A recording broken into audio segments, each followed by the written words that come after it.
Konon, manusia akan melakukan apapun untuk bertahan hidup, termasuk menyerahkan tubuhnya untuk bercocok tanam. Ini bisa terjadi ketika terjebak di sebuah pulau tidak berpenghuni bersama gadis yang asolole. Mungkin menyenangkan, tetapi nggak seindah itu. Kalau kalian suka film Tarzan X, kalian berarti mesum. Jadi film ini akan menceritakan para pekerja kantoran yang berniat liburan untuk menghilangkan penat bekerja yang apa-apanya dipajakin, harus menerima nasib tersapu tsunami dan terjebak di sebuah pulau terpencil. Dan di sini jabatan dan uang nggak berguna. Kalau apem mungkin masih laku. Gimana keseruannya? Langsung saja yuk. Di stasiun angkasa jurusan Kebon Jeruk terdeteksi sebuah meteor yang kemungkinan besar akan menghantam bumi. Tabrakan itu mungkin akan menyebabkan tsunami. Dan berlatar belakang di Hong Kong, kisah akan berfokus pada petualangan sepasang sahabat bernama Solihin dan Tugimin. Lihin sebagai pekerja kantoran dengan gaji yang cukup banyak berhutang, sehingga harus membeli lotre demi bisa merubah hidupnya. Persoalan tidak cukup di situ, karena dia ternyata suka primadona kantornya. Jadi, lotre bisa menjadi modal utama untuk menikahinya.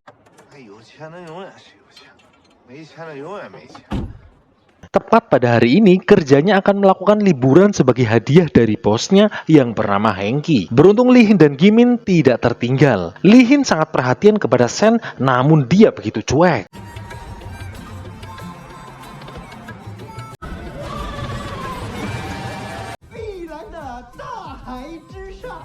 Mereka berpergian dipandu oleh Gepeng yang menggunakan bis amfibi. Sedang menjalankan tugasnya sebagai tour guide, Sukir menyerobot dengan sok asik. Momen itu Sukir pakai juga untuk menjilat Hengki sebagai bosnya karena kepemimpinan Hengki mereka menjadi makmur.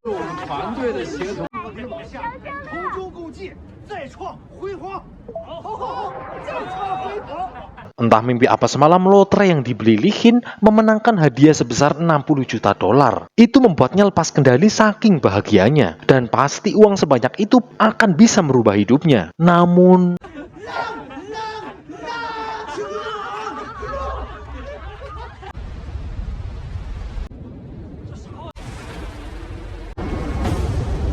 gelombang tsunami setinggi 100 meter siap menelan bis kecil itu. Gepeng dengan pengalamannya sebagai tukang pancing menghindari kapal tanker yang ada di depannya.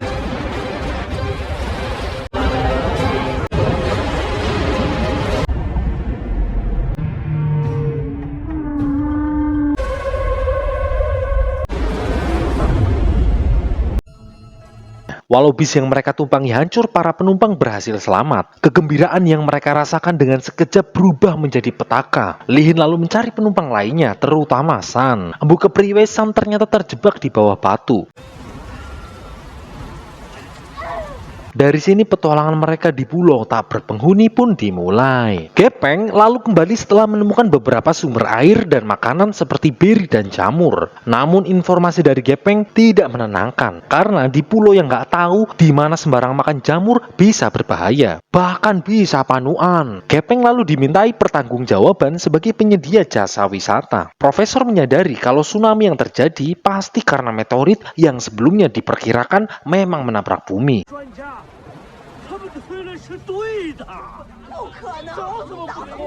Nasib yang tak tentu membuat panik. Sementara itu Lihin juga galau karena dia sudah mendapatkan lotre 60 juta dolar, tetapi malah terjebak. Jelas ini sangat membuat kalut. Namun apakah dunia memang sudah berakhir? Ada yang bilang manusia akan menampakkan sifat aslinya ketika sedang dalam keadaan seperti ini.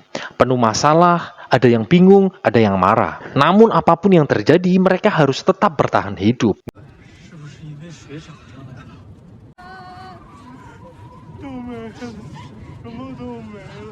Gepeng yang lulusan D1 jurusan penderes dengan mudah mengambil buah, berbeda dengan para pekerja. Dari sini kita tahu pentingnya belajar memanjat. Dipandu oleh Lihin, mereka membuat radio dan tanda darurat. Gepeng merasa itu tidak berguna karena mending mencari makan.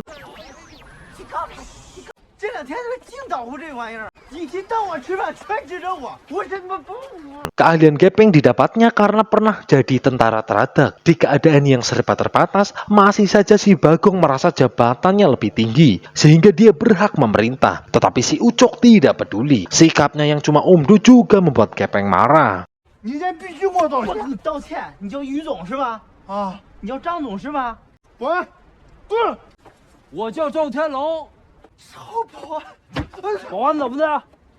Karena keadaan yang tidak jelas seperti ini, sudah tidak peduli soal jabatan. Siapapun yang berusaha, dia yang bertahan. Dan sekarang bukan waktu yang tepat untuk berjoget. Karena yang harus pertama mereka lakukan adalah mencari tempat bertahan hidup sementara. Yaitu goa yang sudah Gepeng temukan. Menjaga suhu badan tetap hangat juga penting. Juga menghindari infeksi, karena pasti nggak ada puskesmas. Kemampuan survive Gepeng yang bisa mencari makan dan bisa manjat pohon kayak monyet layak dipuji. Lah, disamain kayak monyet kok dipuji ya. Mereka kini harus memilih pemimpin untuk bertahan hidup yang jatuh ke Gepeng. Dan sebagai pelampiasan yang terjadi, Li Hin melakukan Gepeng mulai melatih para buruh pabrik. Di sini Gepeng memang layak dipuji mirip monyet. No, naiknya cepat banget. Sementara lain, Li Hin memetakan pulau itu. Semua harus mengikuti aturan Gepeng termasuk dilarang merokok. Sebagai pemimpin, Gepeng diberikan kesempatan cari yang anget-anget.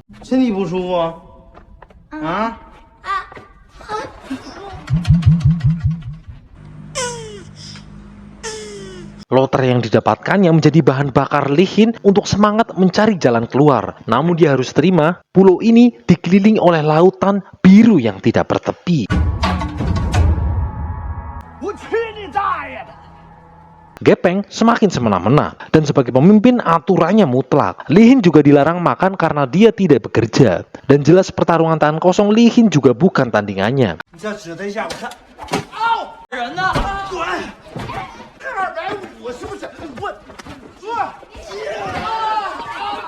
Dia juga berakhir diikat. Beruntung, Gimin menolongnya. Li Hin berencana pergi dengan rakit bersama Gimin. Shen lalu datang, yang merasa rencana itu jelas tidak realistis walaupun itu demi hadiah lotre. Dan ternyata kebaikan yang dilakukan selama ini, dari niup motor Bansan, kembang api di hari perceraian, semua dari Li Hin karena rasa sukanya. Tetapi Shen tidak menyadarinya. Ya karena Shen tidak menyukainya. Apa sebenarnya ini orang?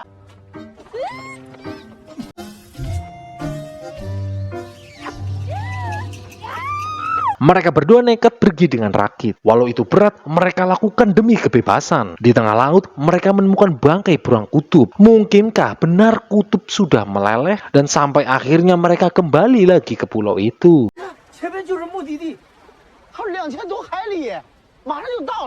Kemenangan lotrenya juga diketawain karena nggak make sense di keadaan yang seperti ini. Gimin juga terkejut karena Li Hin pergi dari pulau itu demi lotre. Padahal Gimin melakukan bahaya itu semuanya demi Li Hin.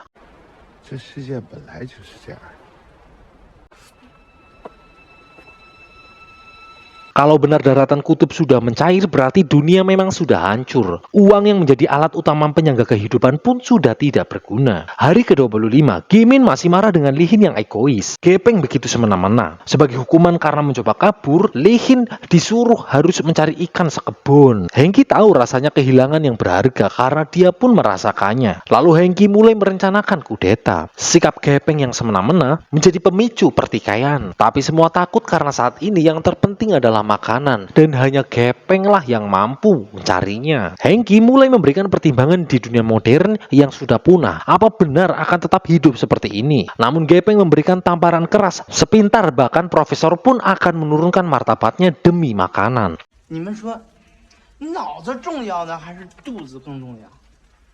Hingga akhirnya terjadi perpecahan. Ada yang menetap dengan Gepeng dan ada yang pergi bersama dengan Hengki. Di jalan Li Hin menemukan bangkai minibus. Namun bukan itu yang mereka cari. Karena inilah yang mereka cari.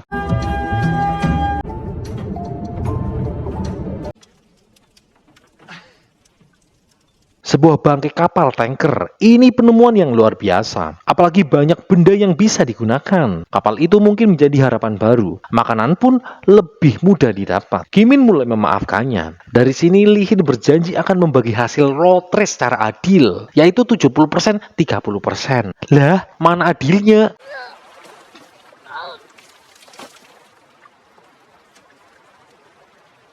Sen masih bersama kelompok gepeng yang terkejut mendapat banyak ikan yang memang sengaja diberikan oleh Li Hin. Tetapi Sen memberikan ke Marpuah yang kegeeran dikira Li Hin mau ngajak kawin. Sebagai wanita, perlengkapan seperti sabun, lipstik itu mungkin sangat berharga. Li Hin membawakannya ke kapal yang menunjukkan Li Hin mampu memberikan penghidupan. Mereka lalu semakin dekat. Li Hin juga tahu kalau mereka bercerai karena suaminya terlalu banyak bacot.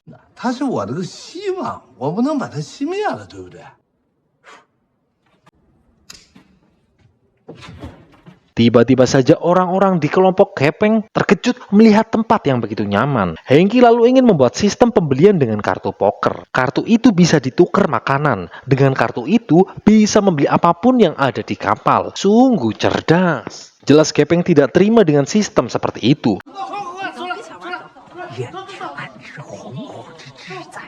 Namun Li Hin mempertanyakan sistem yang dibuat Hengki karena rencananya itu harus pulang, bukan malah jualan kartu. Hengki lalu meminta tolong untuk membelikan kapalnya, yang sampai ambilnya keluar pun juga nggak bakal bisa. Artinya, lebih baik membangun kehidupan baru dibandingkan berencana pergi karena itu mustahil. Dan daripada diperbudak, Li Hin dan Gimin memilih pergi.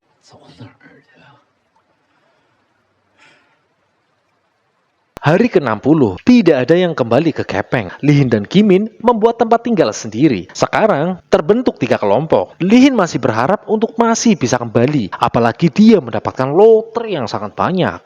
Li Hin dan Gimin kembali ke kapal yang sudah dimonopoli oleh Hengki. Li Hin dan Gimin pun diusir dan terjadi pergelutan dengan suruhan dari Hengki. 你说怎么了你？哎，去啊！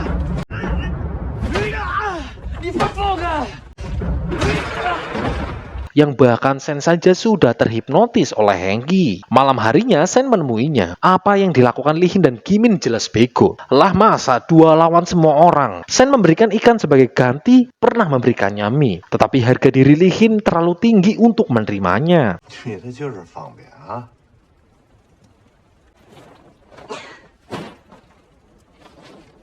90 hari sudah terjebak. Sedang lapar-laparnya tiba-tiba saja terjadi hujan ikan yang begitu banyak.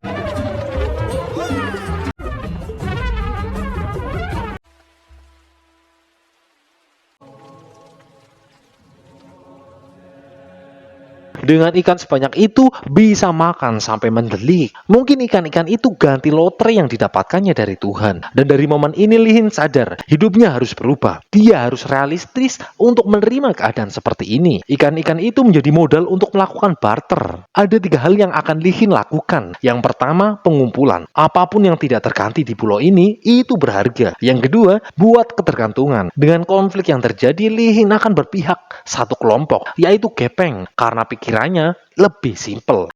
要知道他们想要什么，有了他们想要的，他们肯定就听我们的了。别忘了你的专长，充分利用起来。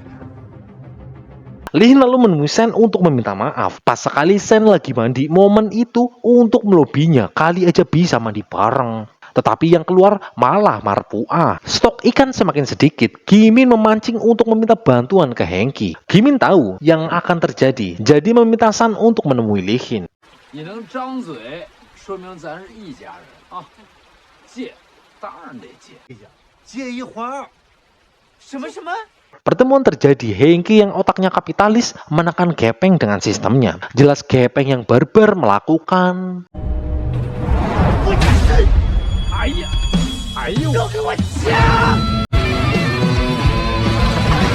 Dari kejauhan, Li Hin dan Gimin memantaunya. Keadaan begitu rusuh. Kalau soal otot jelas gepeng yang memenangkannya. Untuk balas dendam, Li Hin dan Gimin memukul balik si Toeng yang memukulnya dulu. Di momen yang penuh kekurangan ini, Li Hin datang memberikan harapan kalau kehidupan yang sebenarnya bukan di sini, tapi di pulau yang sesungguhnya. Jadi mereka harus pergi dari pulau itu. Tetapi Hengki tak mau ambil resiko itu. 出去找死吗？说什么呢？哎呀！ 永远都不知道等待着我们的明天是什么吗？希望就是你们未曾想到过的，灯会再亮，喇叭会再叫，机器会在运转。 Dengan harapan, kehidupan akan menjadi lebih mudah. Jadi dengan bekerja sama pasti akan bisa kembali ke pulau sesungguhnya. Keadaan kembali kondusif karena sejatinya hidup bukan siapa yang banyak memiliki tetapi siapa yang banyak bermanfaat yang dilakukan oleh Lihin, dan sudah tidak ada lagi sistem monopoli. 张总啊，既然都是一家人了，要不然让大家都住到大船里边来。都行。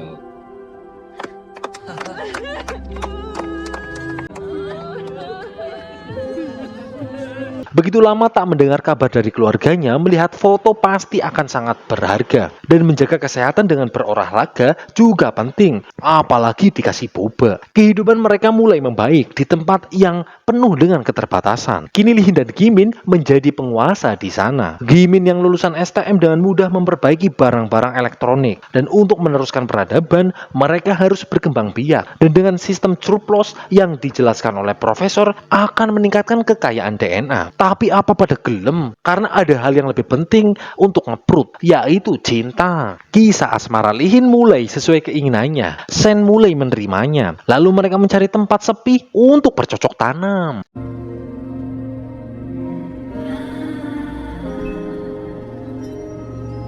Tiap malam mereka bergembira. Lihin dipuja karena kepemimpinannya. Namun semua terdiam ketika mendengar suara menakutkan.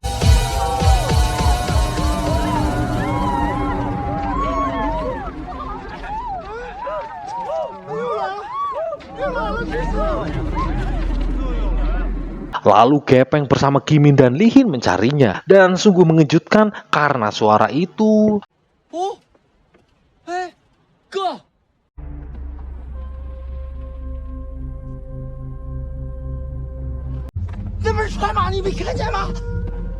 Benar, dunia masih belum berakhir. Itu jelas harapan. Mereka akan selamat, namun entah kenapa Lihin tidak begitu bersemangat. Karena merasa apa yang dicapainya saat ini pasti akan menghilang kalau kembali ke dunia nyata. Gimin juga seakan tidak ingin kembali, namun Gepeng sudah melihatnya. Lalu apa yang akan mereka lakukan? 可能怎么办？小王刚才也看见了， 他要是疯了呢？ Gosip Gepeng yang gila mulai dipercayai. Apalagi setelah melihat tampangnya yang kayak gini. Ya pastilah gak bakal ada yang percaya. Emang seperti orang gemblung. Untuk membuktikannya, Gepeng bilang kalau Gimin dan Lihin yang melihatnya. Akhirnya Gepeng disetrum karena berbahaya.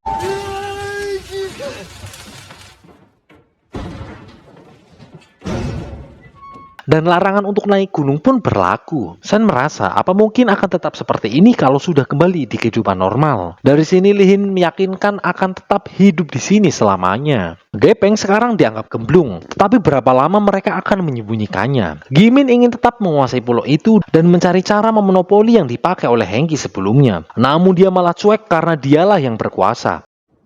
规矩是我定的，你们怎么跟我玩啊？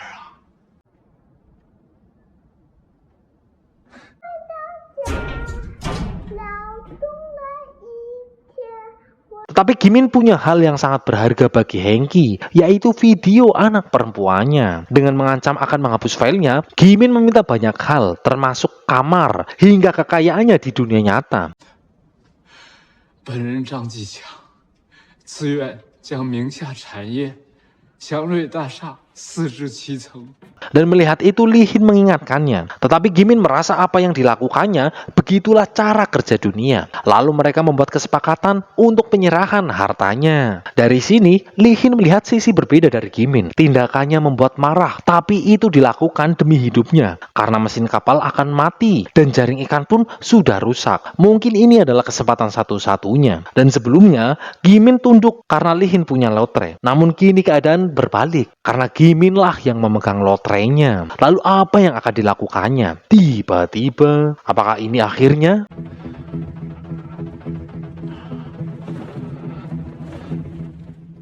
Namun ternyata Sen muncul untuk menyerahkan cintanya kepada Lihin. Sudah tentu Lihin bingung bagaimana mau meresponnya. Karena sebuah hubungan harus ditopang dengan rasa percaya.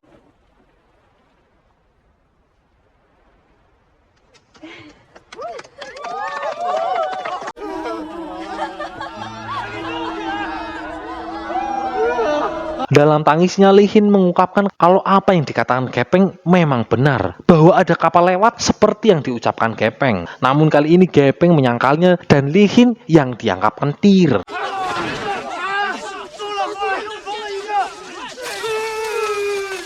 Untuk ucapan selamat atas titel kentirnya, Gepeng memberikan air seninya. Sekarang Li Hin dilarang pergi ke kapal.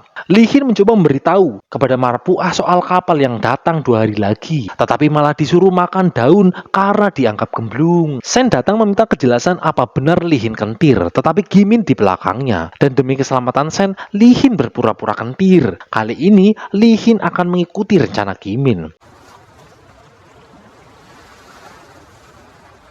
Tetapi Li Hin ada rencana lain, yaitu menggunakan otot Gepeng dan otaknya. Hari ke-144, malam harinya seperti biasa, Gepeng beraksi untuk hiburan. Malam ini kapal akan lewat. Gimin mengajaknya pergi, tetapi Li Hin tetap melanjutkan pertunjukannya.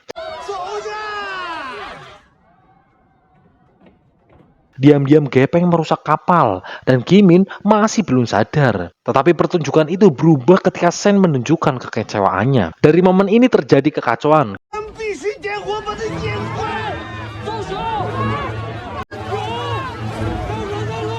Gepeng sudah siap dengan rencananya. Li Hin akan memancing kapal itu, bekerja sama dengan Gepeng. Jelas Gimin begitu marah, namun rencananya harus berjalan. Apa yang akan dilakukan Sen? Apakah dia percaya dengan ucapan Li Hin?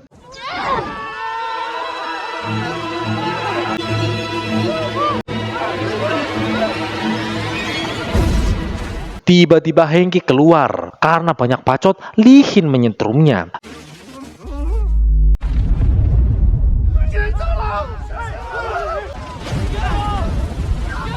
Li Hin juga membakar buku perjanjian dan menyerahkan harta karun yang dilakukannya dengan Hengki. Kejadian ini menjadi titik balik takdir mereka. Akankah ada yang datang menolong atau mereka akan berakhir selamanya di pulau itu? Ketika berlari ke tebing, Li Hin malah jatuh. Tapi kejatuhan ini adalah momen perubahan di hidupnya.